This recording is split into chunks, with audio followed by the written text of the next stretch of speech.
नमस्कार, आप देख रहे हैं कनेक्टिंग हरियाणा और मैं हूं आपका दोस्त संजय ढांडा। दोस्तों, आज हम खड़े हैं रोहतक जिले के एक ऐतिहासिक गांव फरमाना खास में। और फरमाना खास को मैं इतिहास की दृष्टि से इसलिए जोड़ के चल रहा हूं क्योंकि यहां पर हड़प्पा सिविलाइजेशन से संबंधित बहुत सारे अवशेष मिले हैं। एक टीला भी यहां पर इस गांव के साइड में पड़ता है। और जिस जगह पे आज मैं खड़ा हूं, यानी कि इस वीडियो बनाने का जो पर्पज़ मेरा है वो ये रहेगा कि आज मैं जिस जगह पे खड़ा हूँ ये एक ऐतिहासिक और बहुत ही प्राचीन समय का एक कुआं है। गांव फरमाना खास में करीबन ये कुआं बताया जा रहा है कि 140 साल पुराना कुआं है।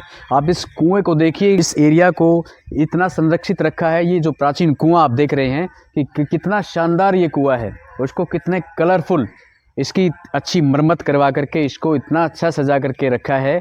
और ये प्राचीन धरोहर है जिसको हम यहाँ पर आज देखने के लिए पहुँचे हैं। इस कुएं की विशेषता भी मैं बताऊंगा। पहले आप इस व्यू को देख करके आपको ये लग जाएगा कि यार ऐसे कुएं भी गांव में आज के दिन भी बचे हुए हैं। हालांकि इस कुएं से पानी नहीं निकाला जाता, लेकिन फिर भी इतिहास की दृष्टि से, हमारी संस्कृति की दृष्टि से ये कुएँ आज भी कहीं ना कहीं हमारी संस्कृति को और आगे बढ़ाने में या उसको बनाए रखने में कहीं ना कहीं एक पिलर का काम करते हैं। और ऐसे लोगों ने इसको सहेज करके रखा है। अब मैं कुएं के बारे में बताऊं तो खास बात, जैसे अब मैं कुएं की तरफ ले जा रहा हूं, यानी कि ये होया करता जहाँ से बड़ी जो लेकर के महिलाएं जो खींचती थी, ये पाठछत्ते की तरफ मैं ले जा रहा हूँ। पाठछा जिसने बोला करते, ये पाठछा है।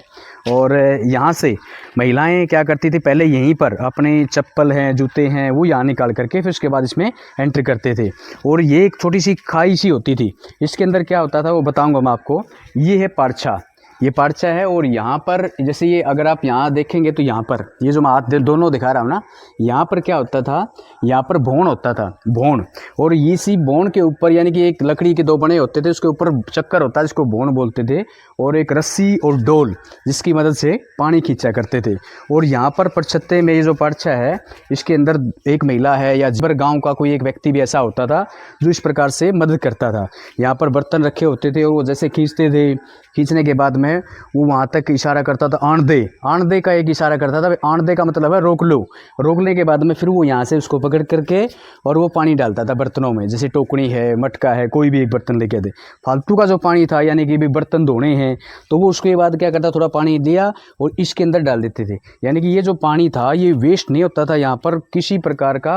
ये एक बड़ा गजब का मैनेजमेंट था पानी का। ये दोनों तरफ से इसके नीचे से नालियाँ हैं और ये पानी साइडों से कहीं ना कहीं निकल जाता था। दोस्तों, ये कुएं का दूसरा छोर है। इस कुएं की जो विशेषता है ना, मैं आपको ये बताने जा रहा हूँ कि इस कुएं से चारों तरफ यानी कि पानी खींचने का रास्ता होता था। एक साथ इस कुएं में 4 डोल पासे जाते थे, यानी कि 4 भोन होते थे। यानी कि इस कुएं के ऊपर बहुत सारी महिलाएं आ जाती थी, तो उनको आसानी होती थी कि भी समय खराब ना हो। और पहले यही एक हमारे पानी के स्रोत होते थे, पीने का पानी हम यहीं से लेकर के जाते थे और ये पवित्र इनको मानते थे और पानी भी काफ़ी अच्छा होता था। तो ये जो है, यानी कि ये जो मैं जिस जगह पर बैठा हुआ हूँ, ये एक रास्ता होता था। पिछली जो सीन था मैंने वो दूसरी साइड का दिखाया था।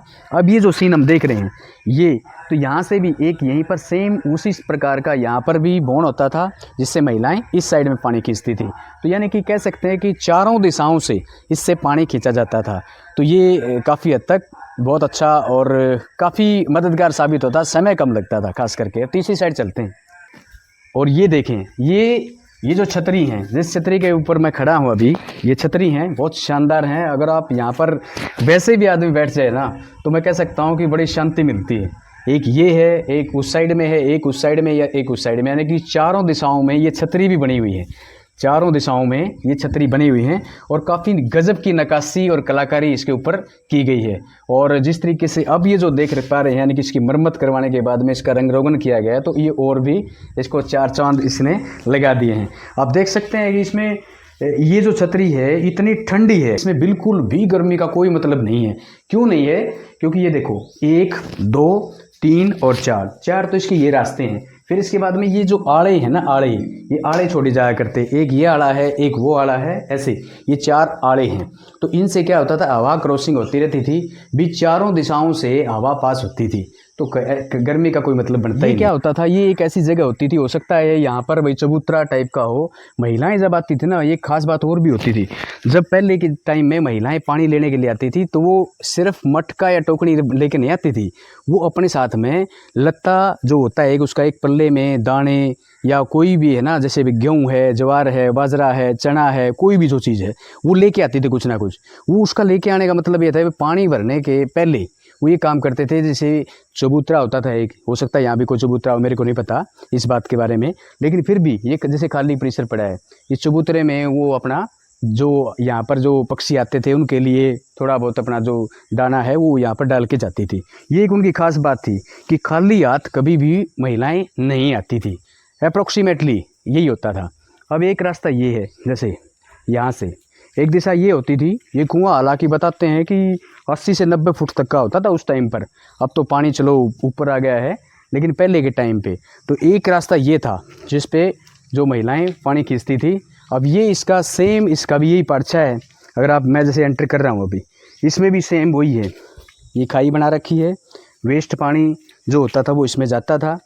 और यहाँ पर क्या होता था, यहाँ पर टोकनी रख देती थी महिलाएं, इस साइड से भी ले लेती थी और इस साइड से भी महिलाएं ले लेती थी पानी, ठीक है। सेम प्रोसीजर इसका भी था, ये आप देख पा रहे हैं, इधर एक इधर भी है, एक इधर भी है। हो सकता है इस पे 4 से भी ज़्यादा भौण हो, मैं ये नहीं कहता कि चार ही होंगे, 4 तो दिशा हैं, यानी कि चारों दिशाओं से पानी खींचा जाता था, लेकिन हो सकता है इसमें भौण और भी ज़्यादा हो, क्योंकि मैं जो देख पा रहा हूँ ना अभी 1 2 3 और 4 हैं, तो इसका मतलब हो सकता है एक साथ यहाँ पर 2 भौण भी चलते हों, ये भी हो सकता है। तो ये कहीं ना, क्योंकि एक साइड से, हाँ ऐसा ही लग रहा है, ऐसा ही लग रहा है, क्योंकि एक साइड से यहाँ से खींचती होंगी और एक साइड से यहाँ से भी खींचती होंगी। ये हम किसी बुजुर्ग से, गांव के व्यक्ति से पूछे भी गए और वो बताएंगे कि ऐसे कैसे होता था। अभी मैं यहाँ पर बैठ गया हूँ, मैं जिस जगह पे बैठा हूँ ना, ये पानी खींचने का वो स्थान होता है जिसमें बच्चे, महिलाएं भी है ना, झुक कर के भी बहुत कम देखती थी, क्योंकि चांसेस काफ़ी होते थे भी वो नीचे गिर सकती थी। तो वो इसको हाथ लगा करके और वो यूँ जैसे इसको हाथ लगा करके और यूँ देखा करती, वो खींच रहे हैं, फिर बोलते जैसे यूँ नज़दीक से आ जाती, फिर कहते भाई आण दे का मतलब पानी, अब भाई छोड़, अब वो रोक लो भाई इसको, और वो फिर इसके बाद मैं खींच लेती थी।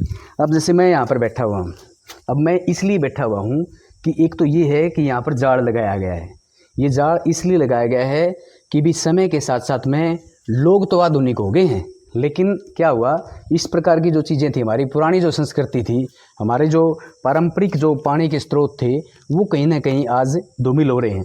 लेकिन इस गांव के लोगों ने प्रयास किया इसको बचाने का, इसलिए क्या किया, भी पानी तो चलो ना भरो, लेकिन इसको बचाना और संरक्षित करना ज़रूरी है, सबसे बड़ी बात ये है। और इन्होंने संरक्षित इसको किया भी है। ये देखिए कि भी इसमें ना ही तो कोई बच्चा गिरे, ना ही कोई इसमें जानवर गिरे, तो ये बहुत ही बारीक एक जाल बना दिया। और ये चूना पत्थर और जो बारीक, जो हमारी पतली पुरानी जो ईंटें होती थी ना, उससे ये कुआं बनाया गया है, चूने पत्थर का इस्तेमाल किया गया है। हालांकि छोटी जो क्रेशर टाइप का होता है वो भी है, चूना पत्थर भी है, और ये जो मिट्टी की जो ईंटें देख रही हैं, छोटे साइज़ की ईंटें हैं, पतली पतली ईंटें होती थी जिसको हम टाइल ईंटें बोलते हैं आज। दोस्तों जिस जगह पे मैं खड़ा हूँ, क्योंकि मैंने बताया था अब ये सुरक्षित है, जाल बनाया गया है, काफ़ी अच्छी एंगल लगा रखी हैं ये, लेकिन फिर भी मैं आपको बता रहा हूँ कि इस दिशा से पानी खींचा जाता था, इस दिशा से भी पानी खींचा जाता था, एक वो दिशा है और एक वो दिशा है, चारों दिशाओं से, यानी कि एक साथ एक साइड में एक से ज़्यादा बौन होने की संभावना भी मुझे नज़र आ रही है। जैसे कि मैंने अभी आपको बताया था कि इसमें 4 होल हैं, 4 होल का मतलब है 2 यहाँ पर ऐसे वो साइज़ के लकड़ी के वो होते थे, उसके बाद में उसके ऊपर एक सर्कल होता था, यानी एक बौन जिसको बोलते थे, पहिया सा होता था, और उसके ऊपर बर्री चलती थी।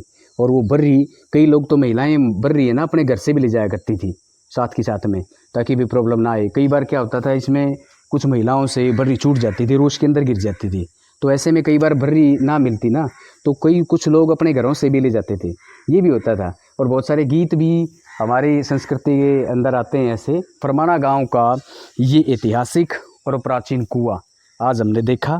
और भाई दोस्तों, मुझे बड़ा गर्व इसलिए भी हो रहा है कि फरमाना गांव मेरी ससुराल है। कुएं की खास बात एक और मैं बता देता हूं कि इस गांव के अंदर 3 जोड़ ऐसे प्रसिद्ध जोड़ बताए गए हैं जिससे गांव की पहचान भी है। और ये जो कुआं है ये धामा वाला जोड़ है, यानी कि मैं जहाँ पे बैठा हुआ हूँ इससे थोड़ा सा आगे, यानी कि धामा वाला जोड़ के पश्चिम दिशा में ये कुआं पड़ता है। जिसको बड़ियों का कुआं भी कहते हैं। ये खास बात बता रहा हूँ आपको अभी भी, इसको व्यापारियों का कुआं भी कहा करते थे, इसको बड़ियों का कुआं भी कहते थे, और गांव का एक प्रसिद्ध कुआं भी इसको बोला जाता था, है ना।